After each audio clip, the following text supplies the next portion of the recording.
오늘부터 베드로전서를 강해하게 되었습니다.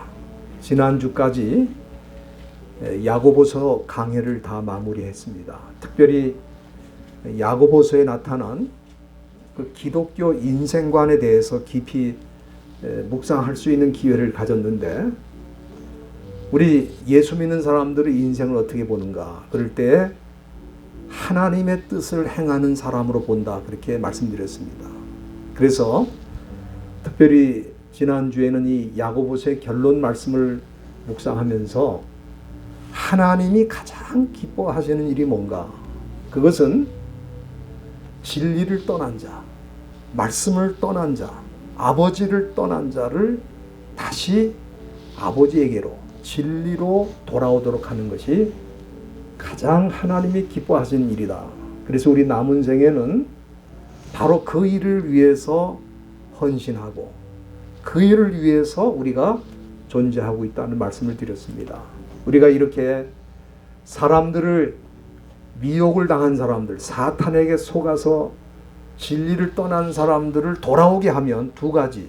첫째는 사망에서 그를 구원하게 된다 그랬죠.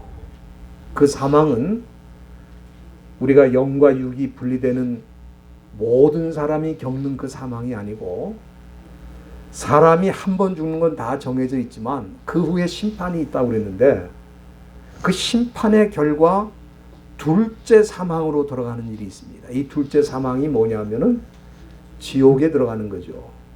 그래서 우리 사람들이 사탄에게 속아서 죽으면 다 끝난다, 그게 사탄이 속이는 거거든요. 죽으면 끝이 아니라 죽은 다음엔 심판이 있고 영원히 죽는 둘째 사망이 기다리고 있다. 그래서 우리가 사단에게 미혹된 자를 돌이켜서 둘째 사망을 면하도록 그렇게 하는 것이 우리의 사명이다. 또 두 번째는 우리가 사람을 진리로 떠나, 진리에서 떠난 자들을 돌이키게 하면은 그 사람의 허다한 죄를 덮는 일이 일어난다. 우리가 개인적으로 다른 사람의 죄를 해결할 수도 없습니다. 내가 내 죄를 해결을 못하는데 어떻게 다른 사람의 죄를 해결하겠어요? 그러나 그들이 예수를 믿고 돌아온다면 예수님의 보혈이 그들의 죄를 다 씻어주시게 될 줄로 믿습니다. 그래서 사람들 죄 지으면 감옥 가서 죄값을 받고 나오라 이제 그러는데, 감옥에 가서 죄값을 치르고 나오면 얼마나 좋겠어요. 내가 보니까 감옥에 들어가서 더 많은 죄를 배워갖고 나오더라고. 그래서 감옥에 나온 다음에 또 가잖아, 조금 있다가. 그 왜 그래요? 감옥은 죄를 해결하는 데가 아니에요. 죄값을 치르는 데가 아닙니다.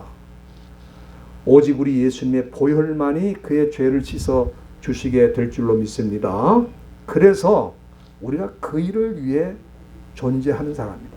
사람들을, 그 미혹받은 사람들을, 사단에게 속은 사람들을 주님께로 돌아오도록 하는 일에 우리의 남은 생을 바쳐서 헌신하는 저와 여러분들이 되기를 바랍니다.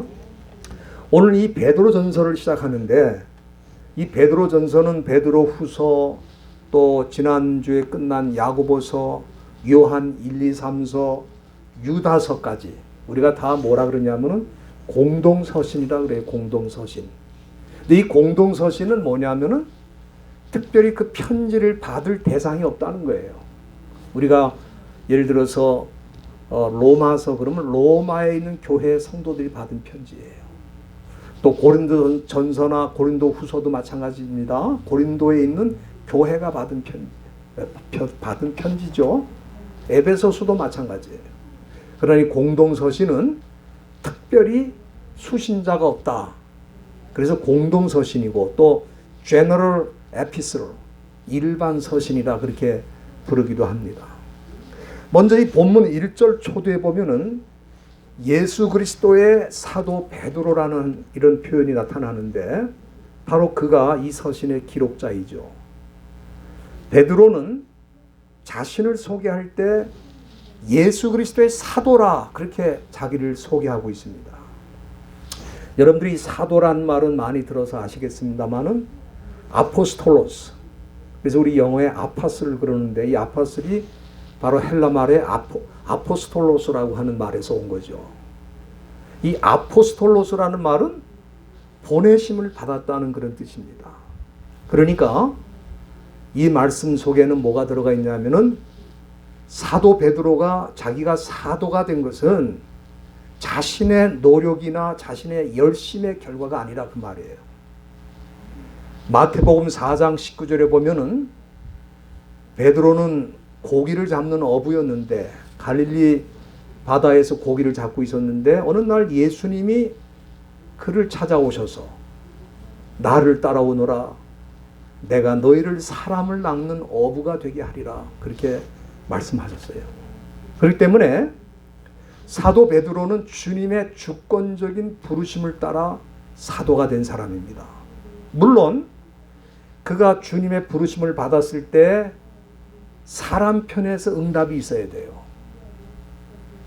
우리가 마태복음 4장 20절에 보면은 베드로는 예수님이 자기를 부르셨을 때 그물을 버려두고, 그물이라는 것은 어부에게 고기를 잡는 수단이라 이 말이죠. 자기가 가장 애착을 느끼는 도구가 그물입니다. 그거를 버려두고 예수를 쫓았다. 그러니까 주님이 부르실 때 사람 편에서 응답이 있어야 되지만 주님의 제자가 된다는 건 자기 열심이나 노력으로 되는 게 아니고 주님의 부르심이 있어야 된다는 것이 중요한 포인트입니다. 우리가 이 시대도 마찬가지입니다. 하나님 나라의 일꾼이 되는 가장 중요한 요소가 주님이 나를 부르시는 거예요. 우리가 그거를 소명이라고 그러죠. 소명. 콜링이라, 영어로는 콜링이라고 말합니다. 우리가 일반적으로 소명의식, 우리 교회 안에서 그런 말을 많이 하잖아요. 소명의식을 가져야 된다. 이제 그렇게 말하는데 사실 이 소명의식이라고 하는 거는 억지로 가지라고 그래서 가질 수가 없어요. 왜? 주님이 나를 불렀다고 하는 확신이 없는데 소명의식을 어떻게 가지겠어요? 그렇지 않습니까? 여러분들 만일 나의 종교적인 노력이나 자발적인 어떤 열심을 가지고 일꾼이 됐다면은 그 사람에게 자원의식은 가능합니다. 자발적으로 한 거니까. 그러나 소명의식은 불가능한 거예요. 우리가 볼 때 이 세상의 모든 일들은 다 뭡니까? 자기가 원해서 하는 거죠. 그렇지 않습니까? 자기가 원하지 않는데 그 일을 하는 사람은 별로 많지 않아요. 다 자기가 원하는 겁니다. 내가 예를 들어서 싫어하는 직장에 가서 일하는 것도 자기가 그래도 그 일을 하면은 나에게 돈이 생긴다. 그 생각을 가지기 때문에 가는 거예요. 우리가 그걸 소명의식이라 그렇게 생각할 수가 없죠. 그러나 하나님의 일이라고 하는 것은 내가 자원한다고 해서 되는 게 아닙니다. 주님이 부르셨다는 그 확신이 제일 중요한데 오늘 본문 1절에 사도 베드로는 자신의 그 정체성이 얼마나 분명합니까? 나는 누구냐? 예수 그리스도의 사도라는 거예요. 예수 그리스도의 사도라는 것은 예수 그리스도가 나를 불렀다 그런 뜻입니다. 그렇기 때문에 베드로의 이력서, 베드로의 레주메는 아주 간단해요. 한 단어입니다. 예수 그리스도의 사도. 그게 베드로의 이력서의 전부예요. 오늘날 많은 사람들이 이력서를 보면 얼마나 화려합니까? 그러나 사도 베드로의 이력서는 뭐예요? 예수 그리스도의 사도. 이거 외에는 없다 이 말이에요. 얼마나 간단하고 그러나 얼마나 충분한 자기소개입니까? 그렇지 않습니까? 또한 오늘 이 본문 말씀에는 베드로 서신의 그 수신자에 대한 말씀도 나오는데 아까 말씀드린 대로 일반 서신이라는 것은 수신자, 리시버가 분명치 않은 겁니다. 여기 보면은 수신자에 대해서는 본도, 갈라디아, 갑바도기아, 아시아, 비두니아 이 5개 지명이 여기 나와 있는데 여기에 이 지역에 흩어진 나그네가 수신자라 그랬어요. 그러니까 지명되지 않은 거예요. 어떤 사람이 이 서신을 받는다는 게 지명되어 있는 건 아닙니다. 흩어진 나그네에게 이 편지를 보내세요. 야고보서 1장 1절에도 야고보는 흩어진 나그네에게 편지를 보낸다 그랬어요. 흩어진 나그네. 같습니다. 야고보서나 베드로나 수신자가 다 누구예요? 흩어진 나그네, 흩어진 나그네. 여러분들 여기 흩어진이라는 말은 우리가 잘 아는 단어입니다. 디아스포라. 여러분 우리 많이 쓰죠. 디아스포라라는 말을 많이 쓰는데 이 디아스포라라고 하는 이 말은 디아라고 하는 거는 그 헬라어의 전치사예요. 무엇을 통하여 through 어디를 통하여라는 뜻입니다. 그리고 뒤에 그 스포라는 스페이로라고 하는 동사에서 온 거거든요. 그러니까 디아와 스페이로라고 하는 동사가 합쳐져서 디아스포라가 된 거예요. 근데 이 스페이로는 무슨 뜻이냐면은 흩어지다는 뜻이에요. scatter, 흩어지다 그런 뜻이에요. 그러니까 이 디아스포라라는 말은 여기저기 흩어진 사람들을 말하는 것입니다. 원래는 이 단어가 이스라엘 사람들에게 쓰이던 단어입니다. 이스라엘 사람들은 우리가 잘 아는 것처럼 최초의 이민자가 아브라함이에요. 그러니까 아브라함 이후로 수천 년 동안 이스라엘 백성들은 여기저기 떠돌게 되었고 특별히 로마 제국 때에는 더 많은 지역으로 흩어졌어요. 왜냐하면 나라가 망했기 때문에 더 많은 지역으로 흩어졌습니다. 그래서 원래는 흩어진 이스라엘 백성들 디아스포라 그렇게 말하는 건데 그것이 나중에는 흩어진 기독교인들을 뜻하는데 쓰인 단어가 되었습니다. 그래서 우리 예수 믿는 사람들이 여러 지역에 흩어져서 고난과 핍박을 당하고 있었는데 그들을 위로하기 위해서 베드로가 이 편지를 썼다 그렇게 우리는 보는 것입니다. 여기 1절에 나오는 지역이 이제 5개 지역이 나와 있는데 먼저 이 본도라고 하는 거는 폰투스라고 영어로 말하죠. 본도라고 하는 거는 우리 블랙시라고 그래서 흑해 있죠. 흑해를 중심으로 해서 그 북쪽의 도시를 폰투스, 본도라고 그러는 겁니다. 우리가 잘 아는 그 바울의 동역자 아굴라 있죠? 아굴라의 고향이 바로 여기입니다. 본도예요, 본도. 그리고 두 번째 이 갈라디아는 로마 제국의 그 소아시아 중앙에 있는 지역입니다. 지금의 터키에 해당되죠.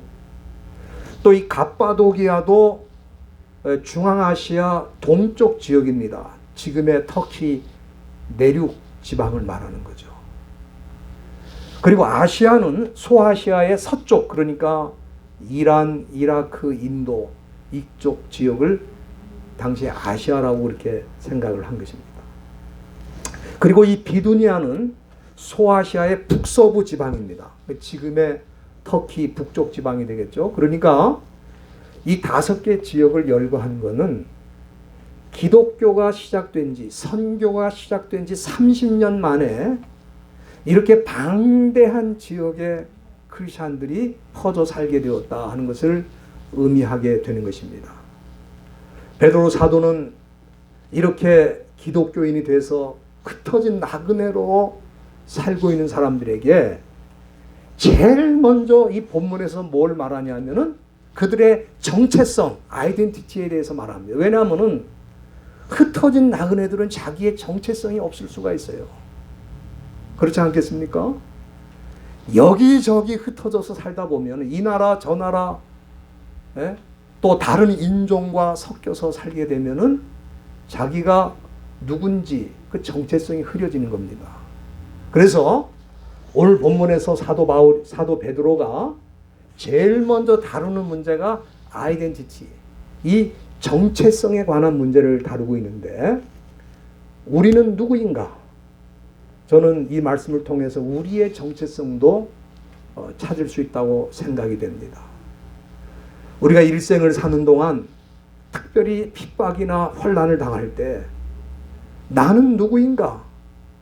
이 질문을 던지면서 나의 정체성을 확인하는 순간 용기가 생기는 거예요. 용기가. 내가 누군지를 알게 되면 살고자 하는 의욕이 생기는 거예요. 당시에 초대교회 성도들은 가는 데마다 핍박을 당하고 멸시를 당하고 짓밟히고 정말 어려운 상황 속에서 살아가고 있었는데 사도 베드로가 그들의 정체성을 일깨워 줌으로써 그 어려운 상황에서 힘을 내고 용기를 내서 달려가도록 그렇게 지금 말씀하고 있는 것입니다. 여기 이 말씀을 보면은 우선 흩어진 나그네, 당시 초대교회 성도들의 정체성은 뭐냐 그렇게 물어볼 때 베드로는 그들은 하나님이 아시는 자라 그렇게 보고 있는 것입니다. 1절 초두에 보면은 뭐라 그랬어요? 2절이죠. 2절 초두에 보면은 하나님 아버지의 미리 아심을 따라 그랬어요. 하나님이 미리 아시는 사람들이라. 여러분들 이 말씀의 뜻은 뭐냐 하면은 기독교인은 절대로 그 누구도 스스로 기독교인이 된 사람은 없다 그런 뜻입니다. 여러분들 이 세상의 종교라고 하는 것은 사실 사람들이 만든 거고 사람들이 자원하면 다 그 종교인이 되는 거예요. 그렇지 않습니까? 그러나 기독교는 자기가 자원해서 기독교인 되는 건 없습니다. 그리고 우리가 한국 교회에서 잘못 이게 표현을 해갖고 자진해서 왔다 그런 이제 그 등록 카드에 그런 걸 체크하도록 하는데 그건 정확한 표현이 아니에요. 여러분들 기독교인은 하나님이 불러주실 때만 기독교인이 될 수 있어요. 여러분들이 생각해 보십시오. 만일 자원해서 기독교인이 된다 그러면은 어려운 일 힘든 일 생기면 자원해서 자진해서 그만두는 거예요. 자진해서 기독교인이 됐으니까 자기가 원하는 기독교가 아니다. 또 자기가 기대하는 거하고 다르다. 어려움이 생기고 힘든 일이 생기면 어떻게 해요? 자진해서 그만두는 거예요.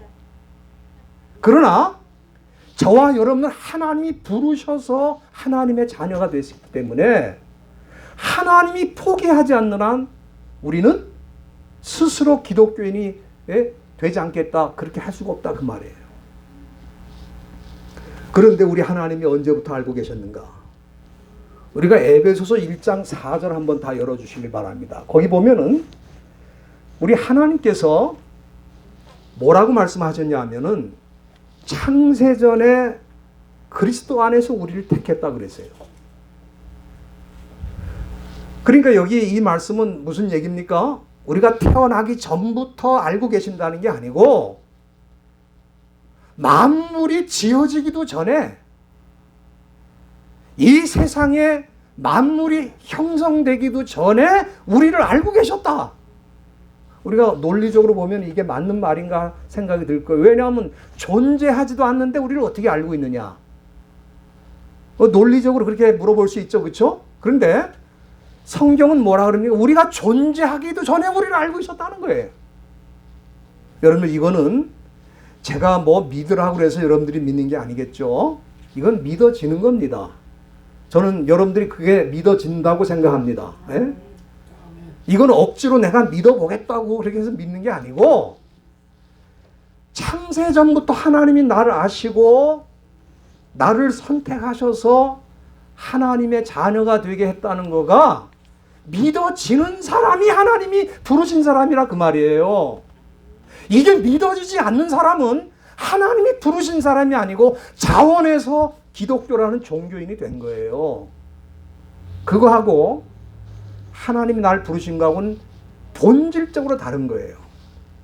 여러분들 우리가 초대교회 성도들이 얼마나 많이 죽었습니까? 순교를 했습니까? 우리는 그 사람들이 용기가 대단해서 의지가 대단해서 그렇게 순교했다. 천만의 말씀. 그들은 하나님이 나의 모든 것을 알고 계신다. 그러니까 지금 내가 죽는 것도 하나님 손안에 있다.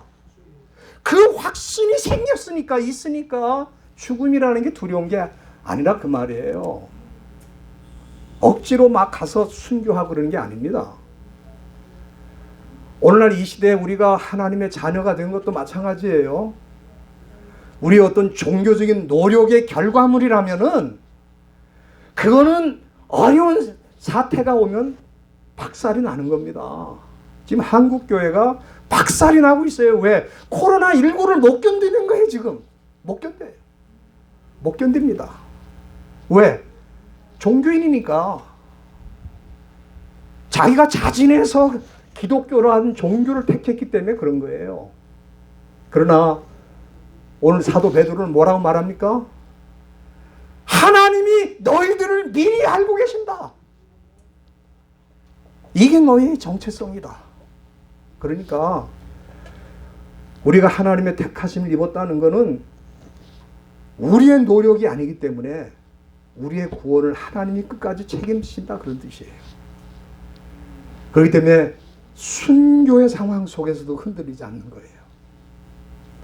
두 번째는 여기 우리의 정체성에 대해서 베드로 사도는 뭐라고 말하냐면 우리는 어떤 사람이냐? 성령께서 날마다 거룩하게 하시는 자라. 여기 2절 중간에 성령의 거룩하게 하심이라는 표현이 나옵니다. 이거는 흩어진, 1절에 나오는 흩어진 나그네를 수식하는 표현이죠. 흩어진 나그네는 어떤 사람인가? 성령께서 그 사람들을 날마다 거룩하게 하시는 사람들이다. 여기 참 중요한 말씀이 나와 있는 건데 왜 그러냐 하면은 우리는 예수를 믿고 하나님의 자녀가 되었다고 그러면 그걸로 다 끝나는 걸로 생각하는데 그게 끝이 아닙니다. 우리가 계속해서 영적으로 성장하고 성숙해야 되잖아요. 아기가 세상에 태어난 다음에 그 아기가 그대로 있는 아기가 어디 있어요? 자라야 되잖아요. 그러면 그 자라려면은 누가 그 아기를 케어합니까? 부모가, 엄마 아버지가 그 아기를 케어해가지고 성인으로 키우는 거예요. 여기 우리 그레이스도 아기 했을 때 기억납니다. 그 부모가 케어를 해가지고 어른이 된 거예요. 그러니까 우리 믿는 사람들도 예수를 믿고 하나님의 자녀가 돼서 그걸로 다 끝난 거냐? 그게 아니라 우리도 영적으로 자라야 되는데 그 영적으로 자랄 수 있도록 하나님께서 우리에게 성령을 보내신 거예요. 그래서 여러분들이 로마서 8장 9절 한번 보시길 바랍니다. 거기 굉장히 중요한 표현이 나오는데 우리가 그리스도인이라 그럴 때 그리스도인은 누군가? 교회를 나오는 사람인가? 세례를 받은 사람인가? 사도 바울은 그리스도인이 누구냐 하면은 그리스도의 영이 있는 사람이 그리스도인이다 그렇게 말했어요. 그러니까 누구든지 그리스도의 영이 없으면 그리스도의 사람이 아니라 그랬어요. 그 다음에 좀 더 내려가서 로마서 8장 14절에 보면은 하나님의 영으로 인도함을 받는 그들이 하나님의 자녀라 그랬어요. 그러니까 하나님의 자녀는 누구냐 하면은 하나님의 영이 나를 인도하고 있다고 하는 확신을 가진 사람이 그리스도인이라 이 말이에요. 하나님의 자녀라 이 말입니다. 그러니까 성령하고 무관하게 나는 살고 있다. 그 사람 그리스도인이 아니죠. 우리 하나님께서 그의 자녀들에게 우리를 돌볼 수 있도록, 우리를 인도하실 수 있도록 성령을 보내셨다는 건 얼마나 놀라운 일입니까? 그래서 이 성령이 우리에게 오셔서 하시는 일이 오늘 본문 2절 중간에 보면은 거룩하게 하시는 거라 이 말이에요. 우리가 이 거룩하게 한다는 말은 소위 sanctification, 성화라는 말로 쓰는데 우리가 신학적으로는 sanctification, 성화라는 말을 씁니다. 그런데 여기 이 성령께서 우리를 거룩하게 하신다는 건 뭐냐면은 조금 풀어서 설명드리면 우리가 하나님의 자녀로서 영적으로 잘 성장하도록 도우시겠다 그런 뜻입니다. 제가 쉽게 표현드리는 거예요. 이게 바로 거룩하게 하는 사역입니다. 우리가 거룩하게 한다고 그러니까 거룩한 옷을 입고 거룩한 목소리를 내고 거룩한 어떤 몸짓을 하고 우린 거룩하다 그러면 그런 걸 많이 생각하잖아요. 그거는 제가 말씀드리지만 성령의 도움과는 관계없이 인위적으로 얼마든지 그렇게 할 수 있는 거예요. 거룩한 모습을 자세를 취하고 거룩한 어떤 행동을 하고. 그런데 여기 성령이 거룩하게 하신다는 일은 그런 뜻이 아닙니다. 여러분, 우리가 거룩해진다는 게 무슨 말인지 여기 구체적으로 나와 있어요. 우리가 이 성경을 보면은 우리가 어렵게 생각하는 신학적인 용어들에 대해서 너무 어렵게 설명을 해놔서 그렇지, 이 말씀 속에 그 개념이 뭔지를 다 설명을 해놨다고요. 성경을 자세히 들여다보질 않으니까 우리가 자꾸 다른 소리를 하는 겁니다. 그럼 거룩해진다는 게 뭐냐? 첫째는 여기 말씀 잘 보세요. 2절 중간에 보면 순종함과 그랬어요. 이 거룩해지는 첫 번째 단계가 뭐냐면 순종하는 거예요. 순종. 여러분, 이 순종이라는 단어 여기 나와 있는데 제가 지난번에도 말씀드렸습니다. 후파코에라고 그러거든요. 이거를 후파코에라는 게 뭐냐면 후파라는 거는 후포라는 전치사에서 온 거예요. 후포는 뭐뭐 아래, 뭐뭐 아래, 언더라는 뜻입니다. 그 다음에 후포와 아쿠오라는 거는 듣는다는 게 listen. 그러니까 누구누구 아래서 듣는다. 또 누구누구 권위 아래서 듣는다. 그 뜻이 바로 순종이라는 말이라 그런 뜻입니다. 그러니까 우리가 이 부모님께 순종한다는 건 무슨 뜻이냐면은 부모님의 권위를 인정해드리고 그 권위 밑에서 그 부모님의 말씀을 듣는 게 부모님을 순종하는 거예요. 마찬가지로 성령이 우리에게 오시면 우리는 성령의 도우심으로 하나님의 말씀을 듣게 되고 하나님의 말씀에 순종하게 되는 일을 성령이 도우신다 그 말이에요. 여러분들, 사람들이 부모님의 말씀을 순종하지 않는 이유가 뭡니까? 한마디로 부모님의 권위를 인정하지 않는 거죠. 그러니까 부모의 말을 순종할 수가 없는 거예요. 부모의 권위를 인정해드리면 부모의 말씀을 순종하게 돼 있어요. 이 세상 사람들이 하나님의 말씀에 순종하지 않는 이유가 뭡니까? 하나님의 권위와 하나님의 권세를 인정하지 않잖아요. 그러니까 그 말씀이 들리지도 않고 순종할 수도 없는 거예요. 그러나 성령이 오시면 우리를 거룩하게 하신다는 말이 뭡니까? 하나님의 권위를 인정해드리고 하나님의 말씀을 듣게 하시고 하나님의 말씀을 순종하도록 하는 게 거룩입니다. 거룩한 옷을 입고 거룩한 말을 하고 이게 거룩이 아니에요. 거룩은 하나님의 말씀에 전적으로 순종하게 되는 걸 말합니다. 그게 점점 깊어지는 사람을 성숙한 사람이라 그렇게 말하는 거예요. 여러분들이 이해가 되시면 아멘 하십시다. 우리가 이 말씀 잘 이해하셔야 돼요. 두 번째는 우리가 거룩해지는 건 뭐냐면은 회개하는 겁니다. 회개. 여기 이 말씀 보세요. 중간에 예수 그리스도의 핏뿌림이라는 말이 나와 있어요. 여러분들, 사탄이 하는 일이 뭡니까? 사탄은 사람들이 잘못해도 잘못한 게 아니라고 가르칩니다. 여러분, 여기 세상 사람들 보세요. 다 자기가 죄를 짓고도 자기 죄를 인정하는 사람이 얼마나 있어요? 거의 대부분이 없어요. 왜 죄를 인정하지 않습니까?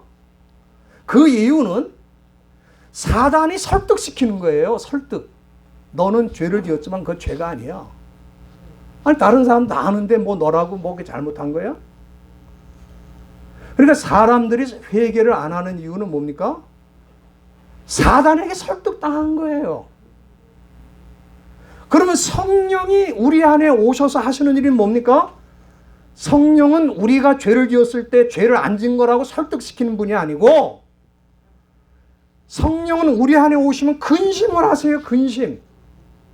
또 근심만 하십니까?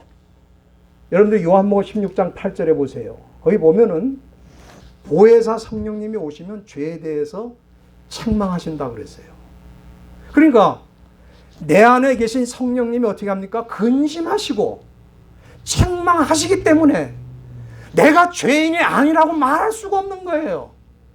그래서 회개하는 겁니다. 그리고 그렇게 회개할 때에 여기 말씀에 보면은 그리스도의 피뿌림, 그리스도의 피가 그 사람을 정결하게 한다는 거예요. 그래서 거룩해지는 겁니다. 여러분이 베드로가 이 말씀을 간단히 하고 있지만 대단히 깊은 말씀을 하고 있어요. 여기 이 편지의 서론에 해당되는 부분인데 벌써 이 말씀 속에 그런 깊이가 들어가 있어요. 여러분을 믿지 않는 사람은 회개가 불가능합니다. 때로 회개하는 신용을 하는 사람은 있어요. 뭐 나오지도 않는 눈물을 막 흘리더라. 그런 눈물을 뭐라 그럽니까? 악어의 눈물이라고 그래요. 악어의 눈물. 악어는 울질 않는데 우는 신용을 하는 거야. 그래서 악어의 눈물이라 그래요. 그거를. 그러나 그렇게 회개하는 신용을 해도 뭐가 없습니까? 핏뿌림이 없죠. 핏뿌림이. 예수님의 핏뿌림이 없어요. 그 핏뿌림이 없다는 게 무슨 뜻입니까? 여러분들 그 히브리서 9장 22절 우리 시간이 없어서 찾지는 않겠습니다. 9장 22절에 보면은 피 흘림이 없으면 사하심이 없다 그랬어요. 그러니까 용서받을 수도 없는, 용서받지도 못할 회개를 하는 거예요. 그러나 저와 여러분들은 세상 사람들과 뭐가 다르냐 하면은 진짜 회개가 있어요. 그럼 왜 회개를 합니까? 내 안에 계신 성령님이 나를 내가 죄를 지을 때 근심하세요. 근심. 또 책망하세요. 책망. 그래 내가 회개하지 않을 수가 없는 거예요. 그리고 그렇게 회개할 때에 주 예수의 보혈로 우리가 깨끗이 씻음 받는 은혜를 받게 된다. 할렐루야. 그래서 얼마나 감사한지 모릅니다. 오늘 제가 이 베드로 전서 첫 시간에 무슨 말씀 드렸냐면 기독교인의 정체성. 우리는 누군가? 우리는 누군가? 첫째는 우리는 창세전부터 하나님이 우리를 아시고 택하신 하나님의 자녀라는 겁니다. 두 번째는 우리 가운데는 성령이 임하셔서 성령이 우리를 늘 거룩하게 하시고 영적으로 성장하게 하시고 죄를 지을 때는 우리 속에서 근심도 하시고 탄식도 하시고 책망도 하셔서 회개하도록 하고 그래서 예수님의 피로 씻음을 받는 정결한 하나님의 신부처럼 우리를 세워주신다. 얼마나 감사한지 모릅니다. 이거를 흩어진 나그네에게 사도 베드로가 말씀해 주신 거예요. 왜? 너무 어려움과 고통을 당하고 있기 때문에 정체성이 자꾸 흐려져요. 그러니까 그들이 이 말씀 들었을 때 얼마나 힘이 나겠습니까? 용기가 나고. 2000년이 지난 오늘날 이 시대에도 기독교인의 정체성이 점점점 흐려지는 시대에 살고 있습니다. 저와 여러분들이 이번에 이 베드로 전서를 통해서 내가 누군지를 확실히 깨우치고 우리의 남은 생을 주를 위해 헌신하는 거룩한 백성들이 다 되시기를 간절히 바랍니다. 기도하시겠습니다.